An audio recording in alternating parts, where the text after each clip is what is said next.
یوسف کی تلاوت کل ہم نے کی تھی اور اس کا کچھ حصہ باقی رہ گیا تھا. اس کے بعد دیگر 2-3 صورتوں کو پڑھا گیا ہے، لیکن ہم آج جو یوسف علیہ السلام کا جو واقعہ جو چل رہا تھا اس کو ہی انشاءاللہ مکمل کریں گے. آیت نمبر 79 سے آج ہم نے تلاوت شروع کی ہے اور اس میں اللہ رب العالمین اس چیز کا تذکرہ کر رہے ہیں کہ جب یوسف علیہ السلام کے بھائی ان کے پاس آئے اور ان میں سے جو ایک یوسف علیہ السلام کا حقیقی بھائی تھا، اس کے سامان میں جب وہ ماپنے والا پیمانہ رکھ دیا گیا اور پھر یہ اعلان ہوا کہ تم میں سے ایک چور ہے، تو جب سامان کی تلاشی کی گئی تو اس میں سے ایک آدمی ان کے بھائی کے اس سامان میں سے وہ پیمانہ برآمد ہوا. تو جب پیمانہ برآمد ہوا تو ان کے بھائیوں نے عزیز مصر سے یعنی یوسف علیہ السلام سے یہ کہا کہ یا ایھا العزیز ان لہ ابا شیخا کبیرا، کہ اے بادشاہ ہمارا والد بہت بوڑھا ہے اور اس نے ہم سے یہ وعدہ کیا تھا کہ اس بھائی کی حفاظت کرنا، تو لہٰذا آپ ایسے کریں کہ ہم میں سے کسی اور کو اس کی جگہ گرفتار کرنے ہمارے اس بھائی کو چھوڑ دیں. تو یوسف علیہ السلام نے ان سے کہا کہ قال معاذ اللہ ان ناخذ الا من وجدنا متاعنا عنده، کہ اللہ کی پناہ ہم ایسا کریں کہ جس نے جرم کیا ہے اسی کو سزا ملنی چاہیے، کسی دوسرے کو گرفتار نہیں کیا جا سکتا. تو جس سے پاس سے سامان ملا ہے اسی کو ہم گرفتار کریں گے، اور اگر کسی دوسرے کو لے لیں تو اذا لظالمون، تو پھر تو ہم ظلم کرنے والے ہوں گے اور ظلم نہیں ہوگا. فلما استيئسوا منه خلصوا نجيا، تو جب وہ نا امید ہو گئے کہ اب ہمارے بھائی کو یہاں سے چھٹکارا نہیں ملنے والا اور یوسف علیہ السلام اس کو روک کے رکھیں گے، تو انہوں نے علیحدہ ہو کر مشورہ کیا. اللہ تعالیٰ فرماتے ہیں خلصوا نجیہ، علیحدہ ہو گئے، سرگوشی کرنے لگے، آپس میں مشورہ کرنے لگے کہ اب کیا کیا جائے. قال کبیرہم الم تعلموا ان اباکم قد اخذ علیکم موثقا، تو ان میں سے جو بڑا تھا یعنی جو عمر میں بڑا تھا یا جو ان کا امیر تھا یا جس کے پاس علم زیادہ تھا، تو وہ کہنے لگا کہ کیا تمہیں اس چیز کی خبر نہیں ہے کہ تمہارے ابا جان نے تم سے پختہ وعدہ لیا تھا کہ اس بھائی کو چھوڑ کر نہیں آنا، اور اس سے پہلے ما فرطتم فی یوسف علیہ السلام کے بارے میں بھی تم نے زیادتی کی ہے اور ان کو بھی چھوڑ دیا تھا اور وہ بھی گم ہو گئے، اور آج ایک اور بھائی کو چھوڑ کے جا رہے ہو. ایسا نہیں ہے، میں نہیں جانے والا. تو جو اس میں سے بڑا تھا اس نے انکار کر دیا، وہ کہنے لگا فلن ابرح الارض حتى يأذن لي ابی او يحكم الله لي وهو خير الحاكمين، کہ میں اس زمین کو کبھی نہیں چھوڑوں گا یہاں تک کہ میرا والد مجھے اس کی اجازت دے دے کہ تم واپس آ جاؤ، نہیں تو میں اس جگہ کو نہیں چھوڑوں گا، یا اللہ رب العالمین اس کے بارے میں کوئی فیصلہ کر دے کہ میری موت واقع ہو جائے تو میں یہاں پر ہی ٹھہرا رہوں گا، جب تک ہمارا بھائی یہاں پر گرفتار ہے تو میں یہاں پر ہی رکوں گا. اور پھر باقیوں کو وہ کہنے لگا کہ ارجعوا الی ابیکم فقولوا یا ابانا ان ابنک سرق، کہ تم جا کر والد کو خبر دو اور جا کر کہو کہ بے شک آپ کے بیٹے نے چوری کی، اس نے چوری کی ہے، اور اب وما شہدنا الا بما علمنا، اور ہم اس چیز کی گواہی دیتے ہیں جو ہم نے دیکھا ہے، جو ہمارے پاس علم ہے، کیونکہ ہم نے یہ دیکھا ہے کہ اس کے سامان سے ہی وہ پیمانہ برآمد ہوا ہے، تو لہٰذا ہم اس چیز کی گواہی دیتے ہیں. وما كنا للغیب حافظین، اور ہم نے تو آپ سے وعدہ کیا تھا کہ ہم اس کو چھوڑ کے نہیں آئیں گے، تو ہمارے پاس غیب کا علم نہیں تھا، ہمیں کیا پتا تھا کہ وہ وہاں پر چوری کرے گا اور پھنس جائے گا. ہم تو یہ وعدہ کر کے گئے تھے کہ اس کو واپس لائیں گے، اس کی حفاظت کریں گے، لیکن غیب کا علم صرف اللہ کے پاس ہے، اللہ کے علاوہ کوئی نہیں جانتا. وہاں پر جا کر یہ معاملہ پیش آ گیا کہ اس سے چوری کا وہ برتن برآمد ہوا اور اس کو سزا کے طور پہ وہاں پہ رکھ دیا گیا ہے. اور یہ سزا بھی یوسف علیہ السلام کے بھائیوں نے ہی بتائی تھی، کیونکہ یہ پہلے سے یعنی جو انبیاء کا سلسلہ تھا یعقوب علیہ السلام، اور ان میں یہ چلا آ رہا تھا کہ جو آدمی چوری کرتا تھا تو اسی کو گرفتار کر لیا جاتا تھا. تو اس لیے یہی سزا ان نے اس کے لیے پسند کی تھی اور کہا تھا کہ اگر ہم سے وہ برتن برآمد ہوا، جس سے برآمد ہوگا تو اس کو آپ گرفتار کر لیجیے. واسأل القرية التي كنا فيها والعير التي أقبلنا فيها. تو اب وہ جو بھائی یوسف علیہ السلام کے بھائی جو واپس گئے، ایک تو یہاں پر رہ گیا جس کو گرفتار کر لیا گیا تھا، اس کے بارے میں ان کا نام بتایا جاتا ہے کہ بنیامین ہے، جبکہ قرآن مجید میں اس کا نام ذکر نہیں ہے.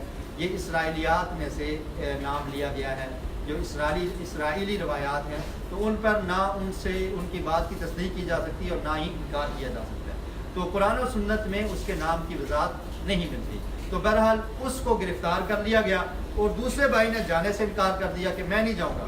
تو 2 یہاں پر رہ گئے. اور اس سے پہلے یوسف علیہ السلام آپ جانتے ہیں کہ وہ بھی یعقوب علیہ السلام کی نظر میں وہ بھی گم تھے. تو باقی بھائیوں نے جا کر اپنے والد سے کہا وَاسْأَلِ الْقَرْيَةَ الَّتِي كُنَّا فِيهَا کہ آپ ہم پر یقین نہیں کریں گے. کیونکہ جب انسان پہلی دفعہ جھوٹ بولتا ہے تو اس کے بعد سچ بھی بولے تو اس پہ یقین کرنا مشکل ہوتا ہے. کیونکہ ایک دفعہ یوسف علیہ السلام کے معاملہ میں یعقوب علیہ السلام یہ دیکھ چکے تھے کہ ان کے بھائیوں نے ان کو گم کر کے یا کنویں میں ڈال کر جو جھوٹی بات آ کر کی تھی کہ اس کو بھیڑیا کھا گیا ہے. تو اب یعقوب علیہ السلام دوبارہ کیسے یقین کر لیتے؟ تو اس لیے انہوں نے اپنے دلائل پیش کیے. کہنے لگے وَاسْأَلِ الْقَرْيَةَ الَّتِي كُنَّا فِيهَا کہ اس بستی والوں سے آپ پوچھ لیجئے جس بستی میں ہم موجود تھے اور یہ واقعہ پیش آیا. ہمارے اوپر اگر آپ کو یقین نہیں ہے تو بستی والوں سے پوچھ لیجئے. اور پھر دوسری دلیل یہ دی وَالْعِيرَ الَّتِي أَقْبَلْنَا فِيهَا اور جس قافلے کے ساتھ ہم گئے تھے اس سے بھی آپ سوال کر سکتے ہیں, اس سے پوچھ لیں کہ ایسا ہی ہوا ہے. وَإِنَّا لَصَادِقُونَ اور پھر کہا کہ یقیناً ہم سچ بولنے والے ہیں, ایسا ہوا تھا, آپ ہم پر یقین کر لیجیے. تو جب اتنے دلائل کے بعد انہوں نے اپنی بات کو پیش کیا تو یعقوب علیہ السلام کہنے لگے قال بل سولت لكم انفسكم امرا فصبر جمیل عسى الله ان ياتيني بهم جميعا انه هو العليم الحكيم. کہنے لگے کہ تمہارے اپنی ہی باتیں ہیں, یہ تمہارے نفسوں نے تم کو کوئی اس طرح کی بات تمہارے دلوں میں ڈالی ہے جو تم پیش کر رہے ہو, تو میں تو کچھ نہیں کر سکتا. یعقوب علیہ السلام نے یعنی ان پر یقین نہ کیا کیونکہ پہلے وہ جھوٹ بول چکے تھے. تو اب ان کی بات اگرچہ سچی تھی لیکن انہوں نے یقین نہ کیا اور کہنے لگے فصبر جمیل میں صبر ہی کرتا ہوں, صبر ہی اچھی چیز ہے. عسى الله ان ياتيني بهم جميعا اور مجھے اللہ رب العالمین سے یہ امید ہے کہ اللہ تعالیٰ ان تمام کو واپس لائے گا. تمام سے مراد کون کون ہیں؟ یوسف علیہ السلام اور ان کا بھائی جن کو گرفتار کیا گیا اور جو وہاں پر رک گیا. تو یعقوب علیہ السلام کہنے لگے کہ مجھے اللہ تعالیٰ سے یہ امید ہے کہ وہ تمام کے تمام واپس آئیں گے. انہ هو العلیم الحکیم وہ علم بھی رکھنے والا ہے اور حکمت والا ہے. وتولى عنهم وقال يا اسفا على یوسف تو پھر یعقوب علیہ السلام ان سے علیحدہ ہو گئے اور بہت زیادہ پریشان تھے اور کہنے لگے یا اسفا علی یوسف ہائے افسوس میرا یوسف. بیٹے کی محبت اور بیٹے کی محبت کی وجہ سے بہت زیادہ غمگین ہوئے. اور دیکھیں ابھی 2 بیٹے اور بھی گم ہیں لیکن پھر بھی یوسف علیہ السلام کا نام لیا. اس کی وجہ یہ ہے کہ جب دوسری زخم لگتی ہے تو پہلی زخم تازہ ہو جاتی ہے. تو ان کو پھر وہ یوسف علیہ السلام کی یاد آ گئی اور اتنے عرصے سے وہ غائب ہیں. تو وَابْيَضَّتْ عَيْنَاهُ مِنَ الْحُزْنِ اور ان کی آنکھیں سفید ہو چکی تھی غم کی وجہ سے, یعنی آنسو بہہ بہہ کر آنکھوں کی جو سیاہی ہے وہ ختم ہو چکی تھی اور آنکھیں سفید ہو چکی تھی, یعنی بینائی ختم ہو چکی تھی. اتنی یعنی پریشانی تھی. اور آپ دیکھیں کہ یہ پریشانی کس پہ آ رہی ہے؟ انبیاء علیہ السلام پہ. اور پھر جو لوگ یہ دعویٰ کرتے ہیں کہ انبیاء کو غیب کا علم ہوتا ہے, آپ دیکھیں یعقوب علیہ السلام کو اگر غیب کا علم ہوتا تو بتا دیتے کہ وہ تو مصر میں ہیں اور بادشاہ بنے بیٹھے ہیں, لیکن وہ پریشان ہیں, ان کو غیب کا علم نہیں ہے.